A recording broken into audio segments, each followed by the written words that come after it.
Chapter 9. Brett and May continued their first official date by polishing off the grasshopper shake at Harvey's, walking around the town square to the St. Farr City Park, where they had shared their first kiss, and sitting on the swings, swaying gently while they watched the stars.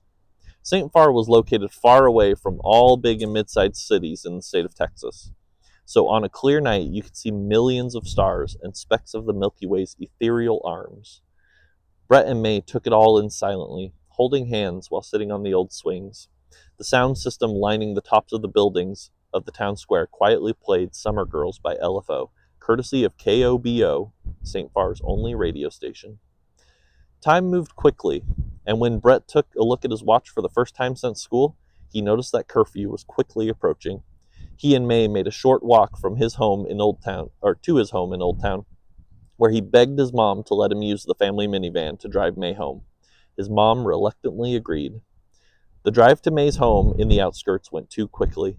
Brett, remembering that they were on an official date, got out of the powder blue family mover, went around to the front of the vehicle, and opened May's door. "Thank you, sir," she said, half sarcastic, half impressed. "You're welcome, ma'am." He walked her to the front door, thanked her for spending the evening with him, gave her a quick kiss, then returned to the vehicle as May walked in the front door of the small farmhouse. When Brett arrived home, his mom was waiting, casually pretending to be cleaning the kitchen. In reality, she'd been slowly wiping circles on that same spot on the counter since he had left. "She's cute. How was your date?" "Great," Brett said.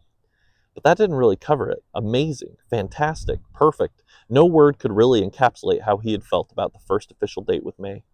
"Mom," he started. "I know this sounds crazy, but I'm going to marry that girl one day." "You're a bit young to be thinking about that, honey. Just enjoy your time together." "Oh, I will." Brett and May's lives became one big repeating cycle from that day forward. Suffer through school and spend the rest of the day together, drop May off at the family ranch, and do it all again the next day. Day after day, week after week, the couple would walk every street in St. Farr, go to Harvey's for burgers and ice cream, sing along to KOBO's nightly playlist, and wear out the old rusty swings at the city park. They took trips to St. Farr Lake. They helped May's dad on the ranch. They painted Brett's family's old Victorian. They celebrated every holiday together. They attended every community event. They built a small world of their own within the small world of St. Farr. It was beautiful.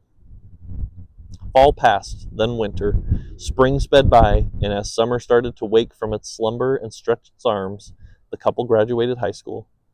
Brett's family had invited May and her parents over for a celebratory dinner. Both families sat at the kitchen table where Brett had eaten thousands of meals and shared roasted rosemary chicken and potatoes. Brett and May spent the entire dinner looking into each other's eyes and laughing at nothing in particular. They were happy. They were in love. They couldn't help but feel giddy when they were together. All four parents at the table kept looking at each other too. They all knew Brett and May should be cautious. High school was over, and the real world was going to be much more cruel than any small-town high schooler could be. May's dad decided that the dinner could use some conversation about the graduates' future plans.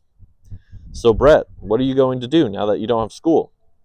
Brett hadn't really given it a single thought.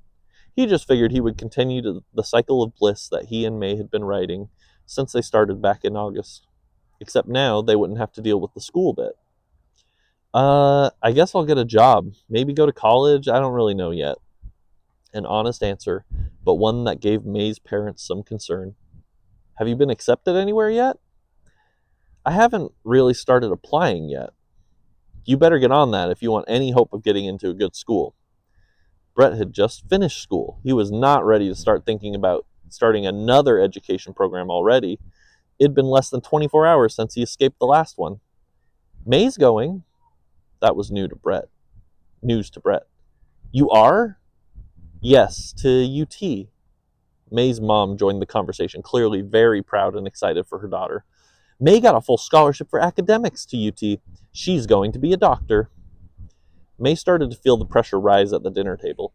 She had known about the scholarship for a few weeks, and she'd known with certainty that she was going to college since she was 8 years old. It's not that she'd been avoiding telling Brett, she just never got around to it. Now it was out there, and she could tell by the look on his face that his plans did not align with hers. Summer rolled on, and Brett and May continued their perfect daily routine, now savoring every moment a little more, knowing that it was going to end in August once May made her way to Austin. Neither one wanted to confront the reality until it was absolutely necessary. They were young and in love. You only get to experience that once. As orientation day approached for the University of Texas Austin, Brett helped May pack her room so she could move all the essentials to her new apartment on campus. Still, both were in denial of the incoming reality that was about to hit them like a dump truck in less than 24 hours. They finished filling a few cardboard boxes with books, clothes, pictures, and posters, and then they left May's home to set out for their final day of the wonderful cycle, just like it had been nearly every day since the second week of their senior year.